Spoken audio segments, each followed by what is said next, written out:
Divorce can be one of the most stressful and painful ordeals.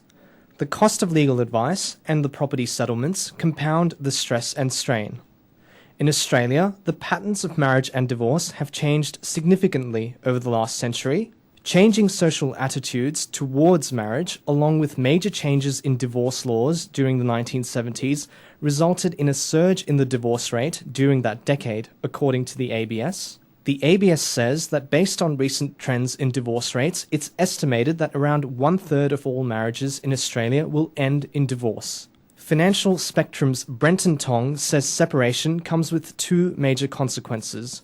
First, there's the emotional impact of the grief associated with the breaking up of the former couple and any children. The other impact is financial. When a couple divorces, you then have the issue of splitting that economic power between the husband and the wife. In addition to that, you also have the situation where they start incurring separate expenses by themselves. So you may have two lots of accommodation expenses, two lots of utilities, power, water. So your expenses actually go up as a result of it. Tong finds the end result is that each individual's financial position takes a turn for the worse following separation. Sorting out a property settlement or how the matrimonial assets should be divided is one of the most difficult aspects of a relationship breakdown. The Family Law Act sets out which assets may be divided after divorce, separation, or de facto relationship breakdowns, and the methods by which an asset split can be determined. Everything can be included as part of the matrimonial asset pool, including the family home, cash held in bank accounts, investments, the family business, inheritance, cars, and also debts such as mortgages and credit card loans. Owen Hodge lawyers Andrew Banner says upon separation, there are two ways to determine a property settlement. The simplest solution is the separating parties reach an amicable agreement on how their assets should be split via a consent order or binding financial agreement. But in cases where an amicable agreement can't be reached, then a property settlement dispute may be resolved in either the Family Court of Australia or the Federal Magistrates Court of Australia. So they're the two prime courts that deal with family law issues. And depending on if it's a de facto matter or a married matter, what happens in de facto matters, sometimes it may be determined in the state courts. He explains the courts adopt a strict four-step process to determine who gets what. In step 1, the court seeks to identify and value the combined assets of the parties. In step 2, the court examines what the contributions of the parties were during the marriage or the de facto relationship. The court then examines the future needs of the parties. To do that, there's a range of factors in the legislation which the court considers, and usually the weaker party would be granted an adjustment in their favour. Some of these factors considered for each spouse include their age and health, job prospects, responsibility for the care of children, and financial resources. In the final step, the court takes into account all the factors outlined in the prior steps and makes what it considers is a just and equitable asset split. Similar to how other property can be divided, a couple may reach an amicable agreement on how super should be split. But when an amicable agreement can't be reached, then the court has the power to make a splitting or flagging order. Now, a superannuation splitting order is an order which is, as the term suggests, the superannuation is split. A flagging order is, I guess, in reverse to a superannuation splitting order, in the sense that a flagging order acts as an injunction to stop or prohibit a trustee from super splitting a superannuation fund. For couples running SMSFs, there are three key issues that need to be considered in the event of separation. Firstly, a splitting or flagging agreement will need to be reached by the parties or ordered by the court.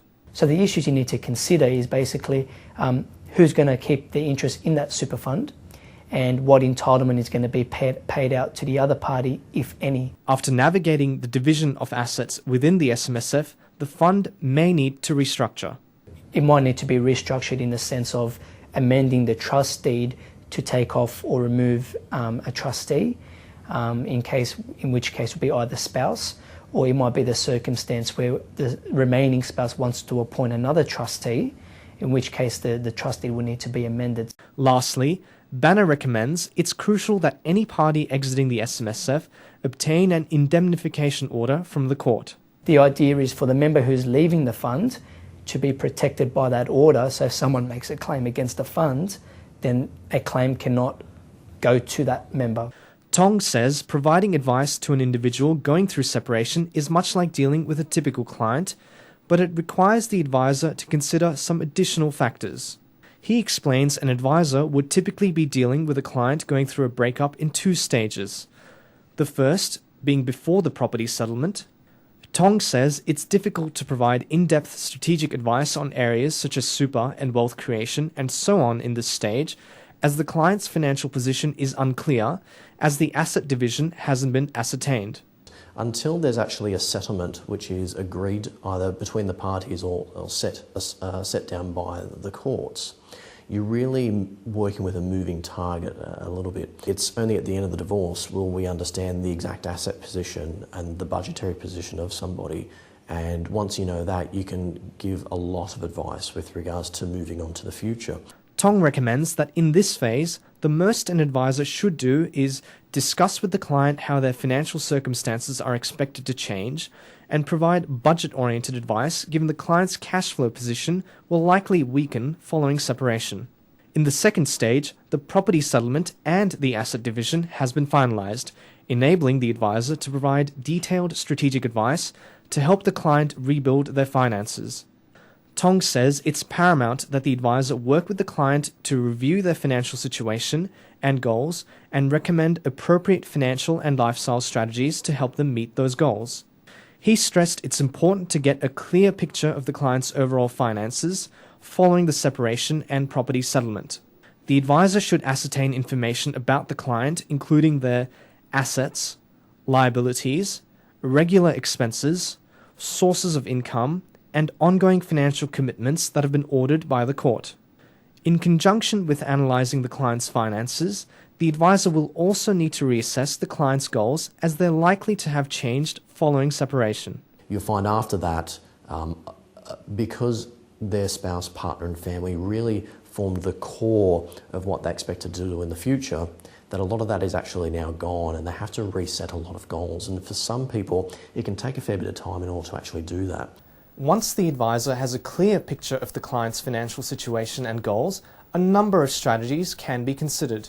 These may include budgeting, saving, investing, gearing, and contributing more to super. But because divorce is likely to have an adverse impact on the client's goals, an advisor may also need to discuss a number of lifestyle strategies, such as deferring spending on big-ticket items, working full-time rather than working part-time, and delaying retirement. It can be a little upsetting for some people because they had this idea in their mind as to where their life was actually going, and moving the retirement date can be a big thing for some people. But at the end of the day, it really comes down to what their needs are and how you're going to meet them. And sometimes people just have to make tough decisions. A relationship breakdown can negatively affect an individual's ability to secure financial freedom. It's vital that advisors reassess and formulate realistic goals for those clients going through separation and recommend the appropriate strategies to help rebuild their wealth post-separation.